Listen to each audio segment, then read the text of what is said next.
Bonjour à tous et bienvenue sur l'émission Parents évidemment que je vous propose sur YouTube à partir de maintenant. Cette émission parlera du sommeil de l'enfant mais aussi du sommeil du parent. Je vais vous parler un petit peu de généralité sur le sommeil, puis des bénéfices d'un bon sommeil, les horaires qu'il convient d'avoir selon les âges pour les enfants, les problématiques rencontrées quand le sommeil n'est pas là. Comment aussi prendre en compte le sommeil du parent avec des difficultés de sommeil à côté de votre enfant et les conduites, les solutions que vous pourrez trouver, des exemples de solutions. Après, bien sûr, ce sera vous qui trouverez la solution qui vous convient le mieux pour vous et pour votre enfant. Donc en première intention, ce qui me semblait important, c'est de savoir que le sommeil, c'est un tiers de notre temps de vie, d'existence. On le passe un tiers du temps à dormir.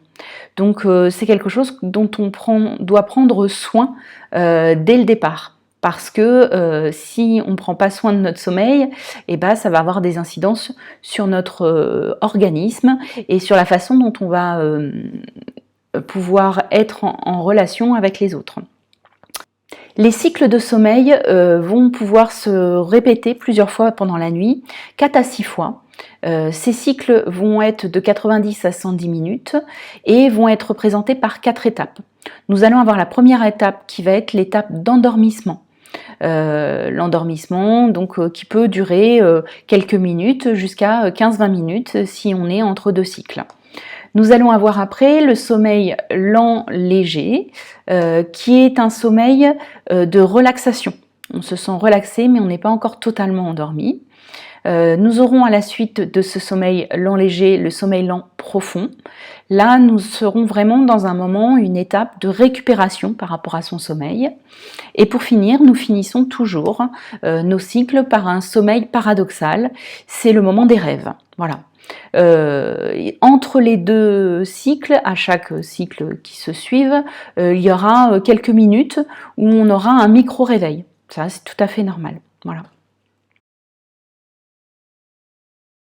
Les bénéfices d'un bon sommeil, eh bien, comme on l'a dit pendant la période des cycles de sommeil avec le cycle lent profond qui faisait de la récupération, voilà, c'est un moment vraiment de récupération qui nous permet au niveau de nos cellules de régénérer nos cellules.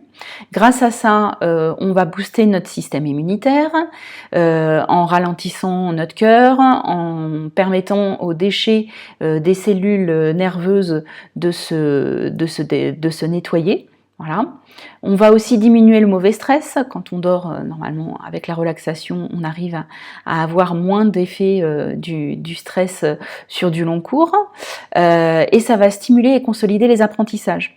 C'est vrai que c'est quelque chose dont on se souvient assez régulièrement en disant il faut bien dormir pour pouvoir bien apprendre, mais pas que. Voilà, vous voyez qu'il y a vraiment plein de choses sur lesquelles il y a plein de bénéfices avec le sommeil. Ça va aussi favoriser et renforcer la mémoire à court et long terme. Donc ça va aussi avec les apprentissages. Et ça va favoriser également les relations sociales. Mieux on dort, moins on est irritable et donc plus c'est facile pour nous de communiquer avec les autres. La dernière chose pour moi qui est importante dans le sommeil, c'est comme je l'ai dit au tout début, ça va nous permettre de régénérer nos cellules et donc ça va favoriser un meilleur métabolisme. Donc on va avoir une meilleure digestion, on va avoir nos cellules qui vont se régénérer dans tout notre corps et donc le sommeil n'est pas quelque chose à prendre comme de la perte de temps. Le sommeil est réellement régénérateur, récupérateur. Donc prenons-en soin. Les enfants avant 3 ans vont avoir besoin de 14 à 17 heures de temps de sommeil par jour. Ça représente énormément de temps et il ne faut pas le diminuer parce que tous les moments d'éveil sont des moments où l'enfant va faire beaucoup d'efforts et il va avoir besoin de récupérer entre deux. Avant 3 ans, l'enfant doit dormir 12 à 14 heures par jour, donc entre son temps de sommeil nocturne et ses siestes, bien sûr. Et puis entre 3 et 13 ans, le sommeil va passer de 13 heures à 9 heures petit à petit, pour à l'âge adulte arriver à 7-8 heures de sommeil. Voilà.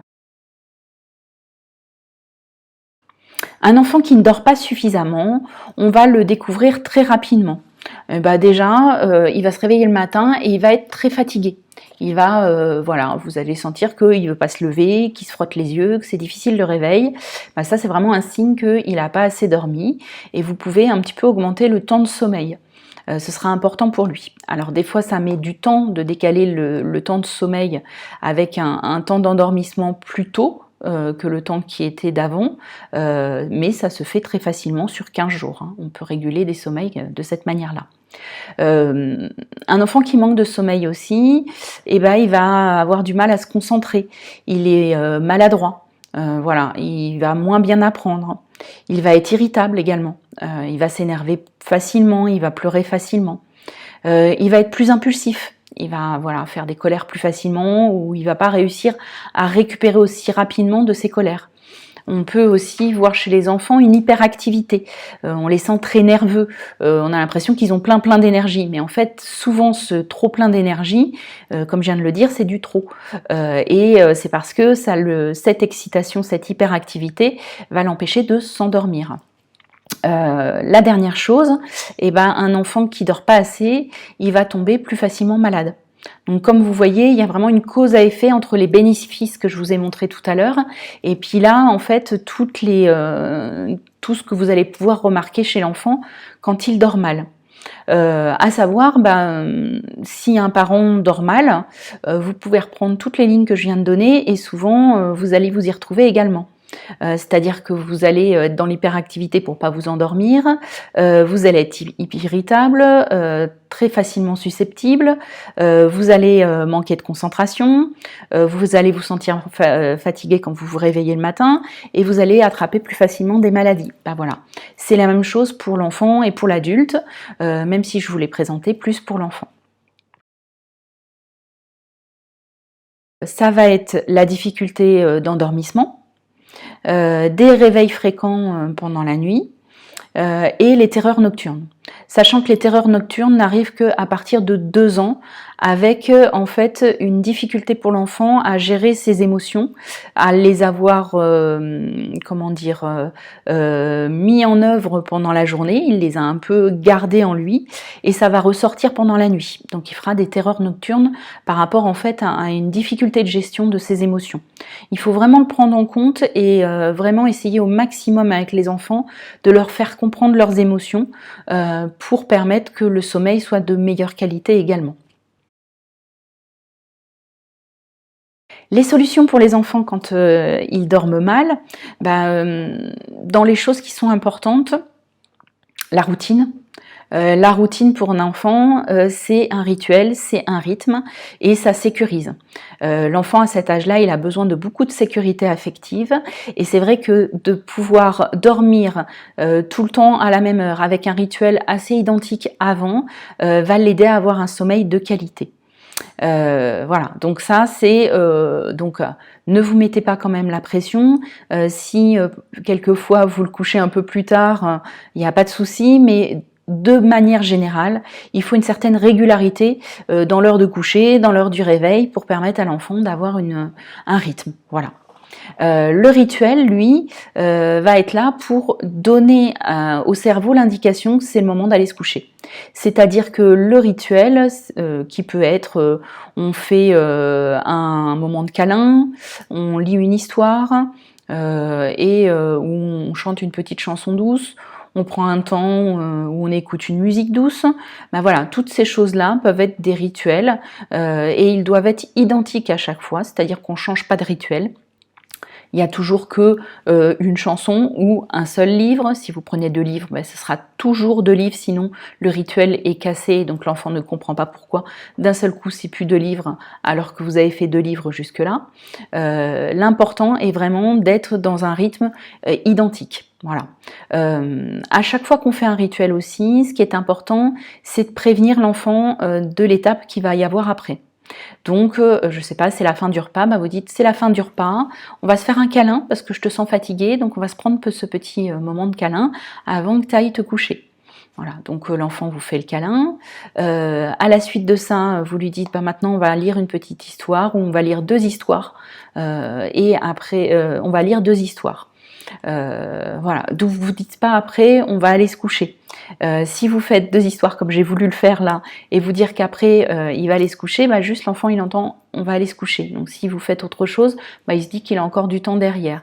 L'exemple type qui n'est pas sur le sommeil, bah, par exemple vous dites à un enfant mets tes chaussures et ton manteau et il va mettre le manteau, il va pas mettre ses chaussures, c'est parce qu'il n'a entendu que la dernière chose que vous lui avez indiquée.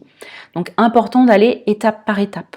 Voilà, donc vous lui dites, bah maintenant on va aller lire deux histoires. Donc vous lisez les deux histoires, vous trouvez qu'il est vraiment fatigué, vous prenez un tout petit temps pour lui faire un bisou et vous lui dites, bah maintenant c'est le moment d'aller au lit. Voilà.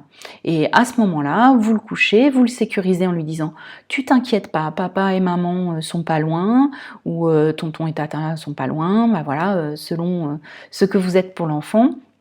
Dès que tu as besoin, tu nous appelles, mais n'aie aucune crainte, on est juste à côté. Et vous partez.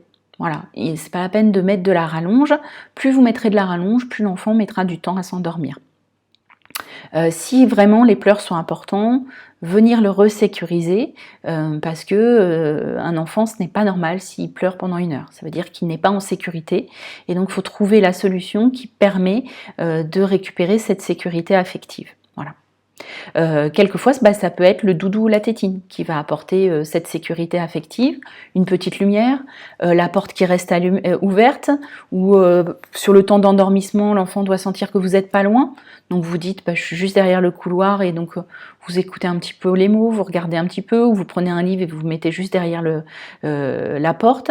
Il peut y avoir des moments dans la vie de l'enfant où il a besoin de cette sécurité, de sentir que vous n'êtes pas loin. C'est pas le moment d'aller faire du sport juste avant d'aller se coucher, du sport tonique.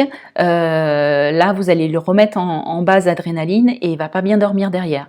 Bah, vous le voyez vous-même, quand vous faites du sport, vous vous endormez pas dans l'heure immédiate juste derrière. Hein. Vous avez besoin de 2-3 heures derrière. Bah, c'est pareil pour un enfant.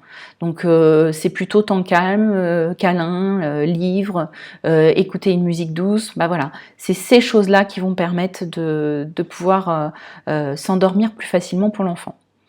La chose sur laquelle il faut faire vraiment attention, bah, c'est les écrans. C'est vrai qu'actuellement, on a beaucoup d'écrans autour de nous, la télé, les téléphones, les ordinateurs, les tablettes. Il est facile de ne pas avoir d'écran quand on n'a qu'un seul enfant, mais dès qu'un deuxième enfant est là, ben, il faut gérer le temps d'écran pour le plus petit et pour le plus grand, mais ils sont souvent ensemble, donc l'enfant va être devant un écran. La base quand même, c'est un enfant, on ne le met pas devant un écran avant 3 ans. Et même après, on prend des temps précis, ils n'y sont pas plus d'une demi-heure au début, ils peuvent être à 1 heure ensuite, mais il faut y aller vraiment avec parcimonie parce qu'un écran, l'enfant va rester tranquille dessus, mais après il va être en surexcitation. Donc souvent, après un temps d'écran, vous voyez que l'enfant il saute partout, il saute au rideau, c'est normal en fait. Le temps de non-activité, il faut qu'il le récupère parce qu'un enfant de base est actif. Donc vous ne pouvez pas lui demander d'être calme sur un canapé. S'il a été calme sur un canapé pendant 1 heure, après il va falloir qu'il se dépense pour pouvoir avoir son temps d'activité qui est là. Et l'écran va vraiment stimuler de l'hyperactivité. Donc l'enfant va avoir du mal à contrôler, va être plus agressif, va se mettre plus facilement en colère, va avoir plus de frustration, plus il y aura de temps d'écran dans ce jeune âge. Voilà. Donc c'est hyper important de faire attention à l'écran. Donc je vous dis pas 0 écran tout le temps, parce que je sais que c'est pas évident, que nous aussi quelquefois on est addict et donc on a du mal à gérer ce temps d'écran aussi pour nous, mais on doit y être attentif et faire attention à ce que l'enfant n'y soit pas trop. Vraiment ça c'est important. Il y a aussi l'alimentation. Comme je vous ai dit avec le sport, si on fait du sport 2 heures après, on a du mal à s'endormir. C'est un peu pareil quand on mange. Le temps de digestion, c'est pas un temps où on va vraiment bien dormir. Alors pour une sieste, la petite sieste, et on la fait 1 heure après le repas, bien sûr. Mais si on couche l'enfant immédiatement après le repas, il risque rapidement de se réveiller au bout d'1 heure ou 2 parce que son ventre est un peu lourd. Voilà, il sent qu'il a du mal à digérer. En fait, si on se couche trop rapidement après avoir mangé, ben, on a tendance à mal digérer. Voilà, donc c'est vraiment pour ça que c'est important d'éviter de se coucher après avoir mangé immédiatement. Les parents, c'est important pour vous que vous fassiez attention aussi à votre sommeil. On fait attention au sommeil de notre enfant, et puis quand il est couché, on en profite pour faire plein de choses pour la maison ou pour le boulot parce qu'on nous a demandé des choses. Alors oui, c'est vrai, c'est important, mais il est important que vous vous écoutiez. C'est-à-dire que si vous êtes fatigué, il faut que vous vous reposiez. Si vous n'êtes pas reposé, vous allez être énervé, vous allez avoir plus de mal à vous séparer de votre enfant, vous allez avoir du mal aussi à être patient avec lui dans un moment comme le sommeil où quelquefois il y a des angoisses qui ressortent. Donc écoutez-vous, si vous avez besoin de sommeil, c'est important d'écouter votre besoin. Voilà. Il y a aussi avoir des moments pour vous. C'est-à-dire que vous vous occupez pleinement de votre enfant, mais ne vous sentez pas coupable de prendre des temps pour vous. Des temps de sport, des temps où vous allez au resto avec des amis ou un resto dans votre couple. C'est important de prendre des temps pour vous. C'est vrai que les premières fois c'est stressant, on se sent un peu coupable, on se dit on a laissé notre enfant, on l'a fait, puis derrière c'est un peu difficile de le laisser, mais il faut vraiment que vous le fassiez parce que ces moments-là, c'est des moments de ressourcement pour vous. Peut-être que la première fois vous n'allez pas le ressentir comme ça parce que ça a été difficile au moment du départ et pendant tout le temps où vous êtes parti, mais rapidement vous allez voir que c'est des moments où vous vous ressourcez et vous revenez encore plus en forme auprès de votre enfant et donc de façon plus bienveillante. Et c'est ça qui est important parce que votre enfant, ce qu'il a besoin, c'est que vous soyez pleinement avec lui. Et donc si vous êtes tout le temps avec lui, mais à la fin il vous agace et vous n'arrivez pas à gérer ce temps-là, ce sera moins bénéfique que si vous êtes parti pendant 1 heure pour aller marcher et que vous l'avez laissé à quelqu'un et que quand vous revenez, vous êtes ressourcé et là vous êtes pleinement avec votre enfant pour pouvoir prendre un temps avec lui. Il va trouver ça plus agréable et vous aussi vous aurez plus de plaisir. L'important c'est que chacun y trouve son compte. Voilà, donc c'est bien de faire attention à ce que votre enfant a besoin, mais c'est aussi bien que vous passiez du temps pour vous ressourcer et prendre du temps pour vous, pour que vous éprouviez toujours du plaisir à vous occuper de votre enfant. Il y a plein de principes que je vous ai donnés juste avant avec certaines solutions, mais la meilleure, c'est celle qui vous convient et qui convient à votre enfant. Quand on a un enfant, il faut regarder les principes et les adapter à ce qui nous convient, ce qui permet dans son individualité qu'il se construise au mieux dans son développement et pourquoi pas de l'inventivité. Il y a des choses qui sont courantes, mais vous pouvez aussi trouver des choses qui vous conviennent et qui sont toutes nouvelles. Testez. Si ça convient, oui. Si ça convient pas, vous en parlez. Et ce qui est important, c'est que si vous êtes en couple, les 2 personnes sont vraiment OK avec ce qui se passe et vous mettiez des rituels assez identiques. Alors pas exactement les mêmes choses parce que l'enfant aime bien qu'il y ait de l'individualité, donc chaque parent est différent. Mais voilà, si c'est des livres, vous partez sur un moment livre avec votre enfant. Voilà. Les choses qui sont importantes aussi, c'est le rythme, le rituel. Vraiment, si vous avez un rythme, un rituel avec l'enfant, ça va aider l'enfant à être en sécurité affective et donc ça va l'aider à trouver un meilleur sommeil. Et pour finir, vraiment, faites-vous confiance. Faites confiance en votre capacité à connaître au mieux votre enfant. C'est vous qui êtes avec le plus souvent, vous le connaissez bien, vous l'avez fait, vous avez testé des choses avec lui, vous savez ce qui fonctionne ou ce qui ne fonctionne pas. Voilà. Si après ça, vous êtes toujours en difficulté et que vous avez un peu de mal à vous faire confiance ou vous vous posez encore énormément de questions, n'hésitez pas à aller voir un professionnel de la petite enfance comme moi, qui suis puéricultrice, ou une personne en PMI, en protection maternelle et infantile, une personne qui est coach en sommeil ou coach parental, qui va pouvoir vous recevoir et voir avec vous ce qui est adapté ou pas et que vous trouviez vos solutions à la suite de ça.